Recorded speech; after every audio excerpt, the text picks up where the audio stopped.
نحمده ونصلي على رسوله الكريم فاعوذ بالله من الشیطان الرجیم بسم اللہ الرحمن الرحیم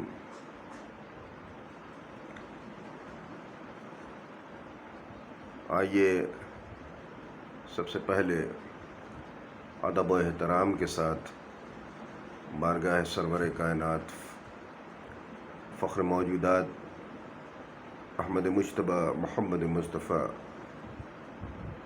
صلی اللہ علیہ وسلم میں ادب و احترام اور محبت و عقیدت کے ساتھ درود شریف کا نذرانہ پیش کریں۔ اللہم صلی علی سیدنا و مولانا محمد معدن الجود والکرم منبع العلم والحلم والحکم وآلہ واصحابہ وبارک وسلم۔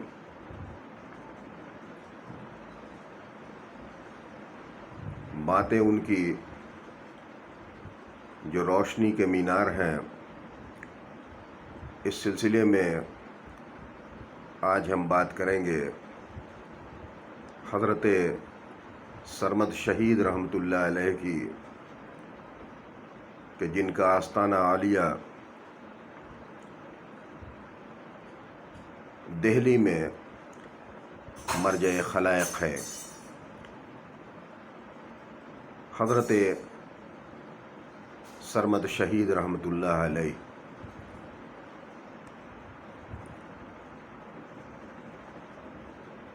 حضرت سرمد شہید رحمۃ اللہ علیہ یہودی خاندان کے چشم و چراغ تھے۔ شہر آرمینہ، ملک ایران آپ کا وطن۔ اللہ نے ہدایت دی اور آپ مشرف با اسلام ہو گئے۔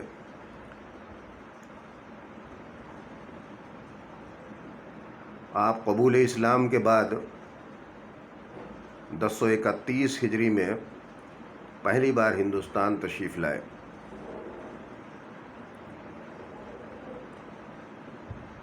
حضرت سید شاہ ابو القاسم قادری المعروف حضرت ہرے بھرے شاہ رحمۃ اللہ علیہ آپ کے پیر و مرشد ہیں۔ پیر اور مرید دونوں کا ہی آستانہ جامع مسجد دہلی میں ہی مرجع خلائق ہے۔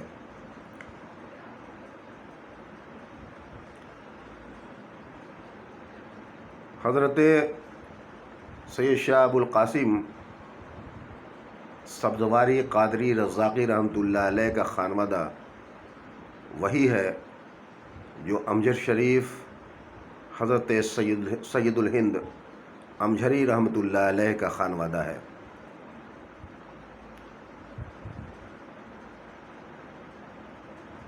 آپ کے آستانہ کے پاس آپ کا مکمل شجرہ مبارک بھی موجود ہے۔ حضرت سرمد شہید رحمۃ اللہ علیہ جب ہندوستان تشریف لائے تو وہ مغلیہ دور حکومت تھا۔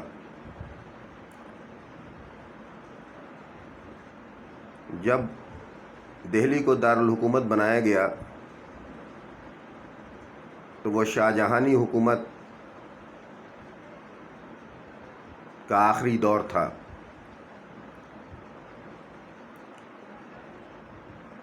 حضرت سرمد شہید رحمۃ اللہ علیہ برہنہ رہا کرتے تھے۔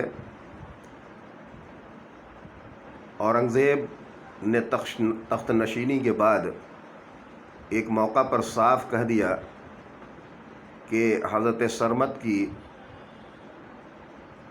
برہنگی وجہ سزا نہیں بن سکتی۔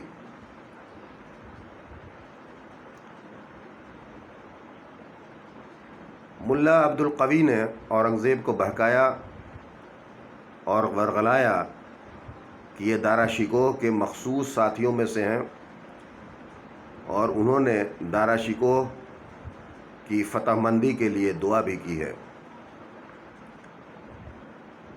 اس لیے ہو سکتا ہے کہ یہ فقیر حکومت کے خلاف کوئی سازش کرے۔ اورنگزیب کو فکر لاحق ہوئی، لیکن براہ راست آپ کو وہ کوئی گزند نہیں پہنچانا چاہتا تھا۔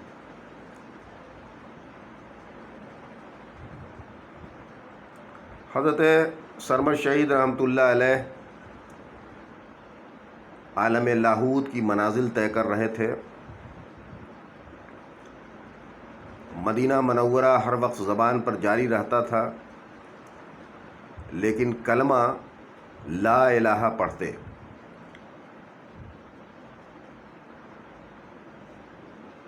یعنی مکمل کلمہ نہ پڑھتے۔ لوگوں کے سوال پر آپ نے فرمایا کہ میں نفی کی منزل میں گم ہوں، جب خدا کا دیدار کر لوں گا تب اسبات کے لیے پورا کلمہ پڑھوں گا۔ جس چیز کو میں نے دیکھا نہیں اس کا اقرار کیسے کر سکتا ہوں؟ یہ آپ کا صدق مقال تھا، جس کی بنیاد پر علماء عصر نے کفر کا فتویٰ لگا دیا۔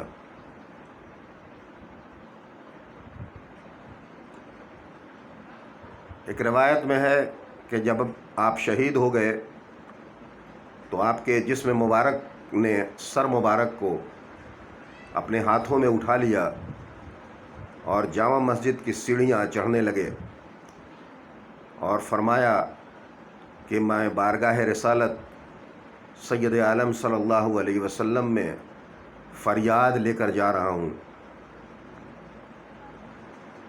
تبھی آپ کے پیر و مرشد حضرت سید شاہ ابو القاسم قادری رحمۃ اللہ علیہ کی آواز آئی کہ رک جاؤ، تم اپنی منزل کو پہنچ چکے ہو۔ خلیفہ حضرت ابراہیم بدخشانی راوی ہیں کہ شہادت کے بعد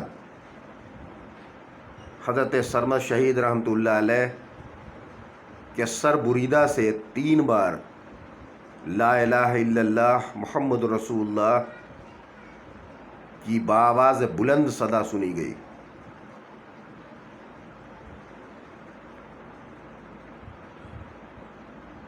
حضرت سرمد شہید رحمۃ اللہ علیہ نے 18 ربیع الاخر 1070 ہجری کو جام شہادت نوش فرمایا۔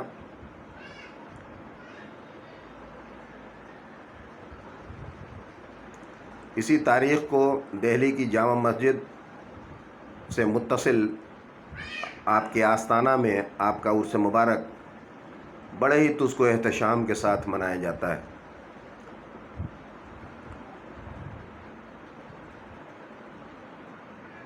حضرت سرمد شہید رحمۃ اللہ علیہ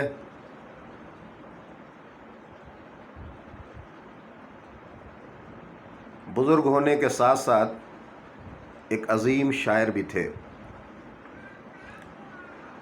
آپ کے کلام سے پڑھنے والے پر یہ منکشف ہو جاتا ہے کہ آپ معرفت کے کن منازل میں جلوہ فگن تھے۔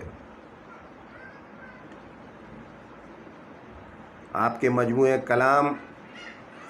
مجموعہ کلام رباعیات سرمد، نغمہ عبد، مختلف ناموں سے اردو زبان میں شائع ہو چکا ہے۔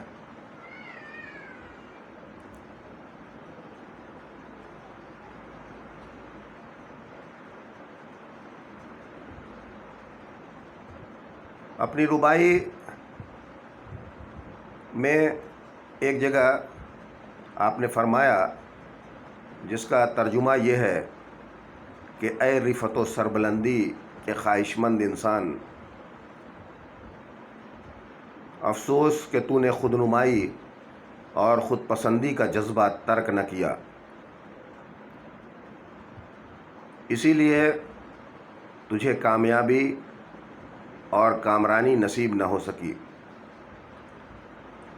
اب بھی فتح مندی کا خواہش مند ہے تو خودی کو فنا کر دے۔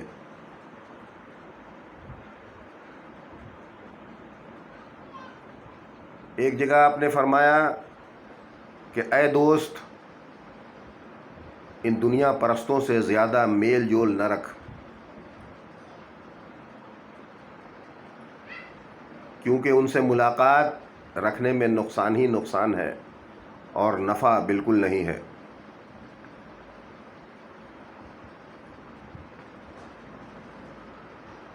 ایک جگہ آپ نے فرمایا کہ اے انسان، تو حرص و ہوس کو چھوڑ کر یاد الہی میں مصروف ہو جا، اور زندگی کے ان ایام کو فضول برباد نہ کر۔ وقت تیرا انتظار کر رہا ہے، اس سے فائدہ اٹھا۔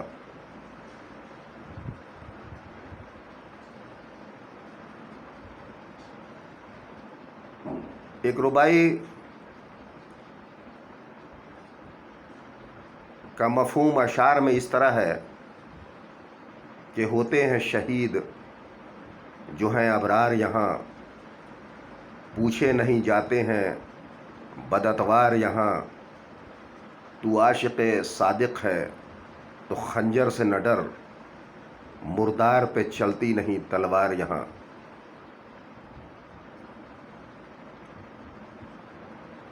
ایک جگہ آپ نے اپنی ربائی میں فرمایا، جو اشعار میں اس طرح ہے کہ ہر اہل ہوس درد سے بیگانہ ملے گا، ہر اہل ہوس درد سے بیگانہ ملے گا، مکھی کو نہ سوزے دل پروانہ ملے گا، مٹ جائے جو اس کے لیے وہ ملتا ہے اس کو، یوں دولت سرمد کا خزانہ نہ ملے گا۔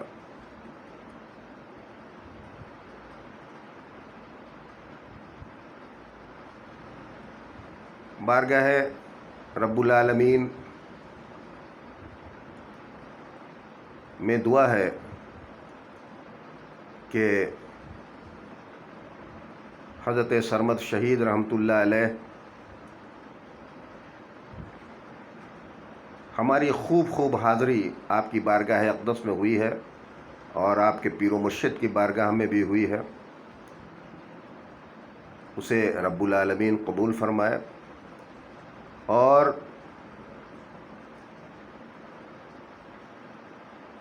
اپنے ان محبوبین مقربین مخصوصین کا صدقہ عطا فرمائے۔ آمین بجاہ سید العالمین صلی اللہ علیہ وسلم۔ وآخر دعوانا ان الحمد للہ رب العالمین۔